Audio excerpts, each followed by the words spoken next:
Welcome to DY news.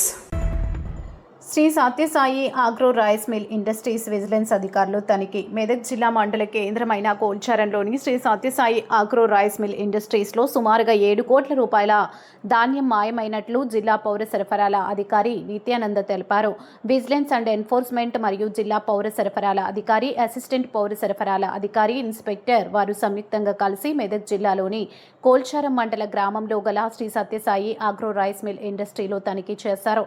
ఈ తనిఖీలో kharif 2025-26 season కి సంబంధించి 3,029.960 మెట్రిక్ టన్నుల ధాన్యం 75,749 బ్యాగులు తక్కువగా ఉన్నట్లు అధికారులు గుర్తించారు. తక్కువగా ఉన్న 3,029.960 మెట్రిక్ టన్నుల ధాన్యం విలువలో 7,17,752.40గా తదుపరి సదరు రైస్ మిల్ యజమాని అయిన డి శ్రీనివాస్ పై ఈసీ యాక్ట్ 1955 కింద 6A కేసు నమోదు చేసి తదుపరి చర్యల కొరకు మెదక్ జిల్లా కలెక్టర్కు నివేదిక సమర్పించడం జరిగిందన్నారు.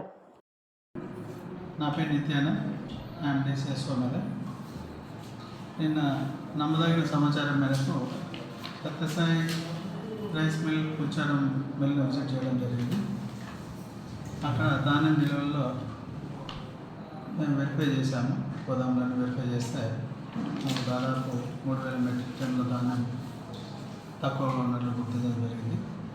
ఈ టాస్క్లో విజిలెన్స్ ఎస్పీ మేడం కూడా రావడం జరిగింది.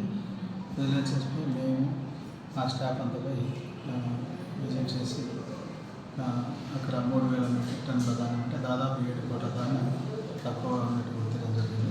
సో ఇమీడియట్గా మేము డి శ్రీనివాస్ అనే మిల్లర్ మీద 6A కేసు నమోదు చేయడం జరిగింది. 6A report collector madam submit చేస్తున్నాము. ఫర్దర్గా మేము కలెక్టర్ మేడం ఆర్డర్స్ ప్రకారం చట్టపరమైన చర్యలు మిల్లర్ మీద తీసుకొని ఏదైతే ప్యాడీ తక్కువగా ఉందో ఆ అమౌంట్ను రికవరీ చేయడానికి తొందరగా చర్యలు తీసుకుంటామని తెలియజేస్తున్నాం. సో అందరి మిల్లులకు తెలియజేయడం ఏంటంటే ఇక్కడ ఇలాంటి తనిఖీలు ఎప్పటి నుంచి జరుగుతూనే ఉంటాయి. కాబట్టి అందరి మిల్లులు కూడా వాళ్ళ దగ్గర ఉన్న ధాన్యం సరుకులు కరెక్ట్గా ఉన్నాయో లేదో చెక్ చేసుకోవాలి. ఎక్కడైనా కానీ నిల్వల్లో తేడా ఉంటే మాత్రం ఇమ్మీడియట్గా వాళ్ళ మీద కేసులు బుక్ చేయడం జరుగుతుంది.